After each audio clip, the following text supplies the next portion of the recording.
Broadcasting live on the UnitedWest.org AM radio network, simulcasting on DirecTV, iHeartRadio, Roku, and the World Wide Web. This is Enemies of the State with Tom Trento.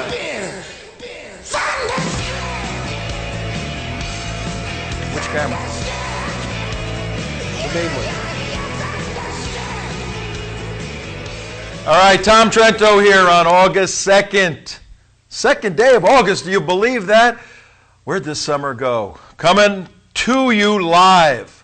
We want you right now to text or message or Instagram or whatever social media component you have available to your friends. Tell them to tune in to our Facebook page, facebook.com/TheUnitedWest. We're streaming live right now. We will be every single day at noon East Coast time, 20-minute show. And that means in California, you're waking up, you're having a cup of coffee with us. And if you're on over the pond in Europe or Israel, it's dinner time. So we've positioned right in the middle of the day for a little tidbit on enemies of the state. And let me tell you something, ladies and gentlemen. When I watched Khizr Khan live at the Democrat National Convention the other night, the little radar went up. The smell test wasn't being passed. Call me skeptical. That's what we do around here at the United West. We're skeptics at heart. But I'm looking and listening to this guy, and I saw not only a staged performance that I'm sure was rehearsed in front of a camera many, many times, to the exact movement of the hand, pulling out the proper positioning of the Constitution over his heart, and the teardrops and strings of your heart were pulled. I'm going, you got to be kidding me with this. Now, that may be what I just said offensive to a lot of people, because they go, he's a gold star parent. He's a gold star father. She's a gold star mother. Being a gold star parent is not something you want, and it's not something you wish for. It's something that happens to you because of the bravery of your child. If we're going to have an intelligent adult conversation on who this guy Khizr Khan really is, we've got to separate the emotional component of a parent losing their child, which we all understand and grieve for, particularly in wartime, from the facts of who this individual is. So any and everything I may or any of my guests may say on this doesn't cast any aspersion on the son who died apparently trying to save his soldiers and was awarded for that and gave his all. That's tremendous. I mean, that's phenomenal. It's a great guy. And we've said many, many, many times on this show that Muslims have served their country honorably. One in particular, a friend of ours, Zuhdi Jasser, 11 years in the United States Navy, did great stuff. Do I disagree with Zuhdi on his view of the Sharia? Of course I do. But he served his country very honorably. That obviously happens. All of our interpreters downrange are usually Muslim, and their lives are in danger when they do that. So we don't make a distinction between a soldier who happens to be a Muslim, if he's serving honorably and has a loyalty to the United States, of course. But who is this guy, his father? I'm going to tell you a little bit about, then I got a special guest who's going to do a deep dive on this guy's theocratic and supremacist views. You're going to get a new understanding of Khizr Khan.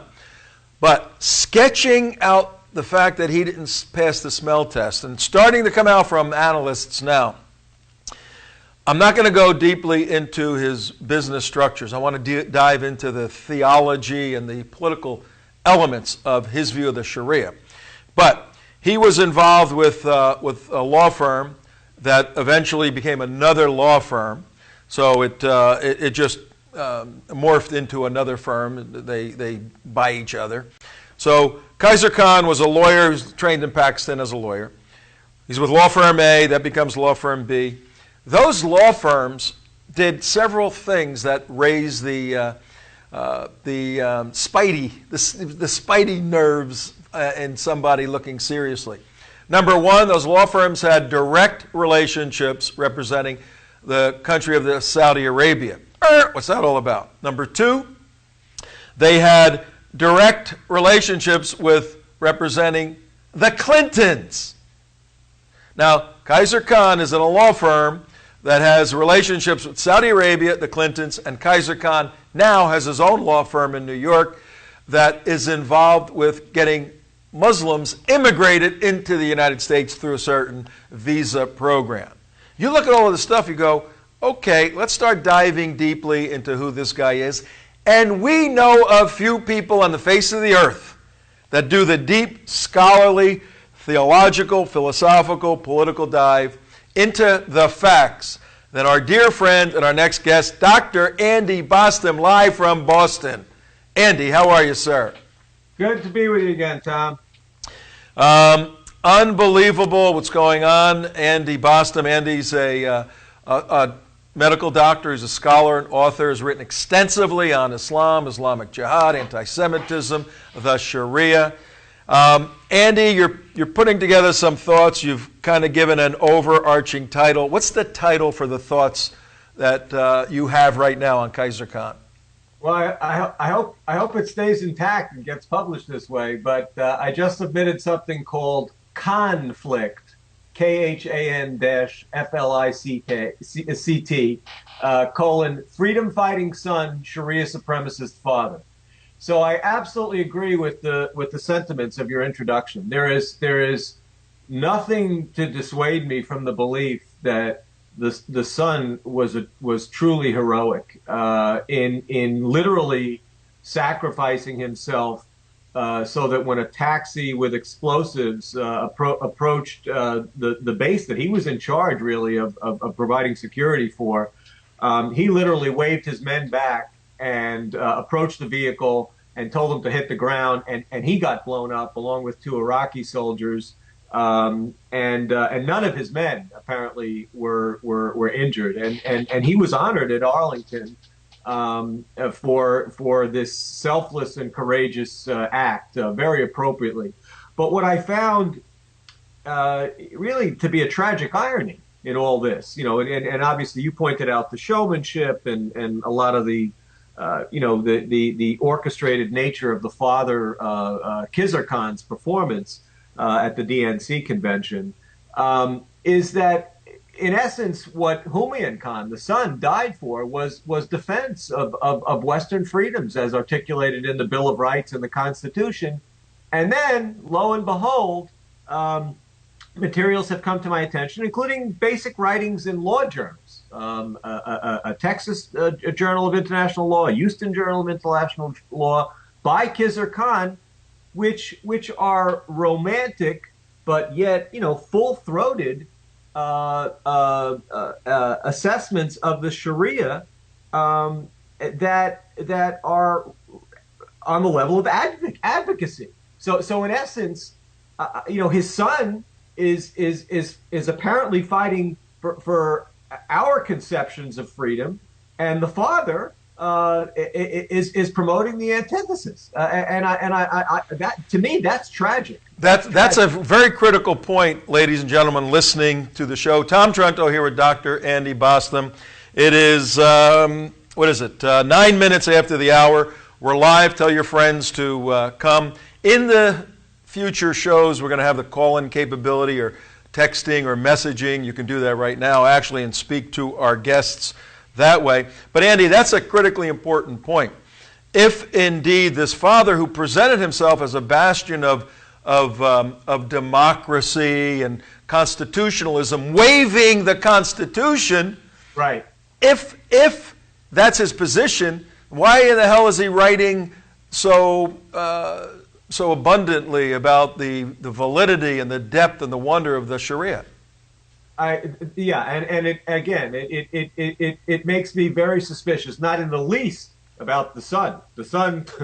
Take the son out of the equation. The son, the father. Right, exactly. We're looking at the father. I'm deeply concerned about now because it's so when he writes an essay in the Houston Journal of International Law, it's a very dry essay called Juristic Classification of Sources of Islamic Law. All he's talking about is the structure, how it was derived. Nothing, interestingly, about the content. The only allusion to content that has any real meaning is that he gratefully acknowledges, when it comes to the substance of the law, none other than Saeed Ramadan's book, Islamic Law, Its Scope and Equity. Well, Tom, I happen to have my dog-eared copy of this, frankly now rather rare treatise by Saeed Ramadan. And just very briefly to introduce people, I mean, this is a notorious Muslim Brotherhood ideologue, a founding member of the Muslim World League,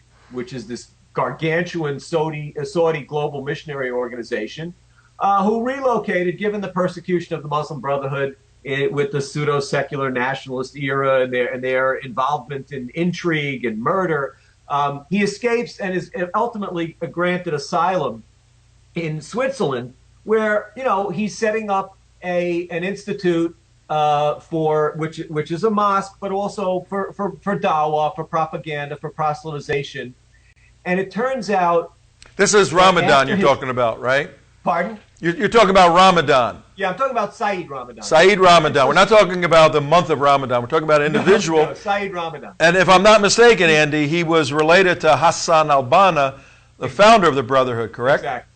Okay, so folks, here's the deal. We got this bad dude, this MB, Muslim Brotherhood bad dude. He pops up in the writings of Khizr Khan. Go ahead, pick it up from there.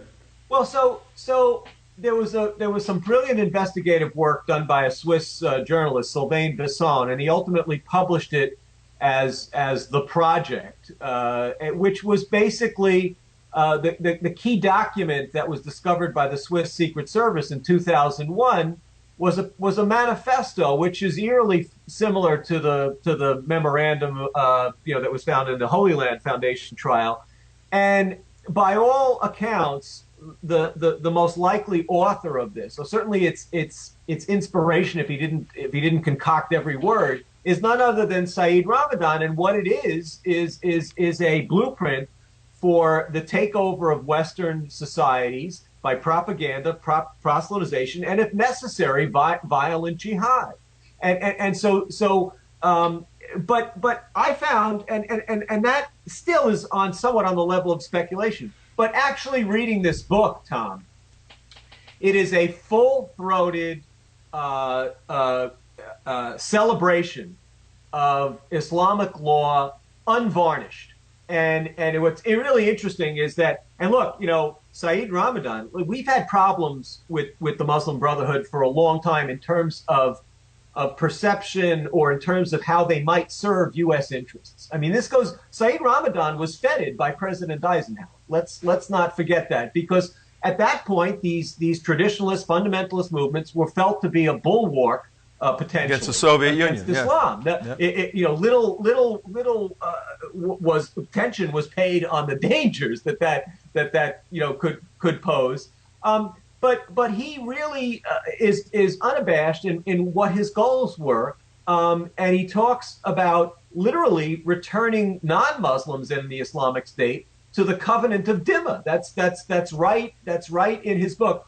But this line, I don't want to take up the time. It just jumped out at me. He says, when we take into consideration, this is Saeed Ramadan writing in 1958. When we take into consideration the fact that the Islamic movement, this Sharia imposing movement, with this juridical concept, is matched in the Muslim world only by the communist movement. All others are mere national blocs that have no ideological background. I mean, when this kind of jurist and modern thinker is praised by Khizr Khan's father, it raises a red flag. And indeed, it shouldn't be viewed in isolation. All right, now, Andy, let me ask you a question at that point, because first of all, our conversation at this point, Tom Trento, about 15 minutes after the hour, our conversation today on Enemies of the State goes a little more deeply than many on the left could even navigate, but they will dismiss our conversation and your analysis out of hand by saying, Khizr Khan cited a reference of a book and you're making a mountain out of a molehill. Right. How do you answer that? Right.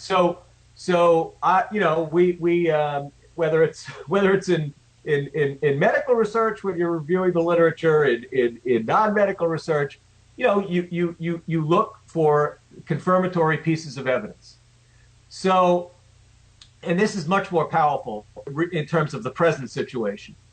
In the events that led up to the Cairo Declaration of Universal Declaration of Human Rights in Islam, basically an instrument to replace instruments that were derived from Western conceptions of human rights, like our Bill of Rights, like to a lesser extent the Universal Declaration of Human Rights, which is watered down, but it's the UN's version of it.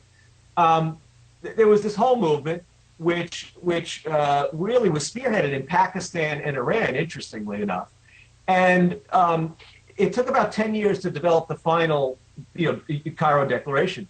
But already by 1980 and published in 1981 was a proceedings which was published as Human Rights in Islam. And the keynote address there was given by A.K. Brohi. Now, he may be, to diehard, Trento, et cetera, fans, he may be known as the same Pakistani jurist and Supreme Court member who wrote the introduction to the Quranic concept of war, this very famous manual, jihad manual. Yep.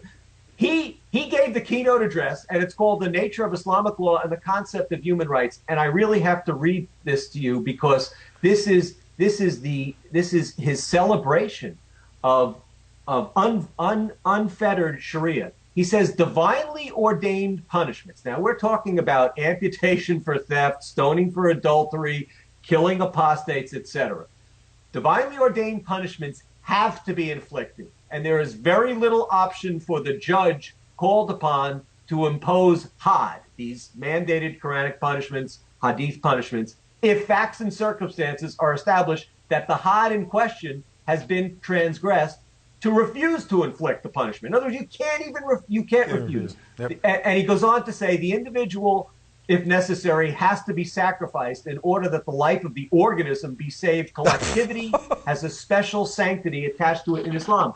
Well, Khizr Khan goes on to write a book review of this conference proceedings, again, which was published as Human Rights in Islam. His book review is published in the Texas International Journal of Law.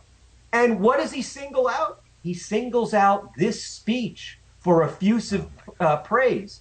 And he says the keynote speech of A.K. Brohi, former Pakistani Minister of Legal and Religious Affairs, is a hallmark in this book. It successfully explains the Islamic concepts of right and just. The contribution made by Islam 1,400 years ago can be seen as representing the manifestation of the divine element.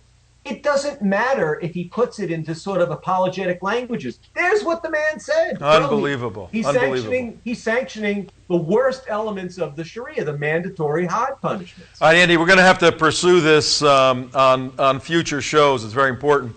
Mark has a quick question, then I'll have to bring it to a close. Sure. Yeah.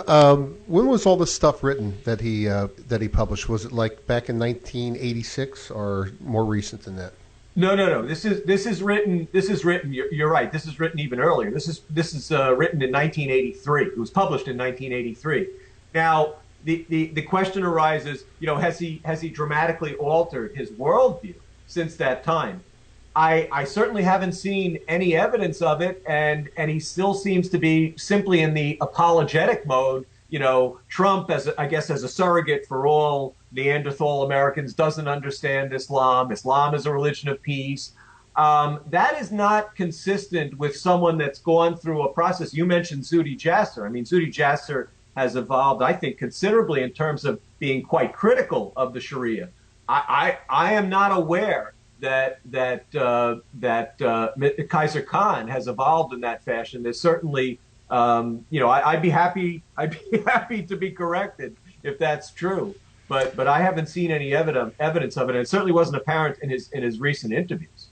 And here's the point that we want to get across to our audience today: the big idea. If what Dr. Andy Bostom just articulated, his research and analysis, and several others are doing work on this. Waleed Shubat, Breitbart's starting to write on it. So we're going to see more and more. But Dr. Bostom, if what he just did was being done by one of our federal agencies. The same sort of analytical, progressive investigation.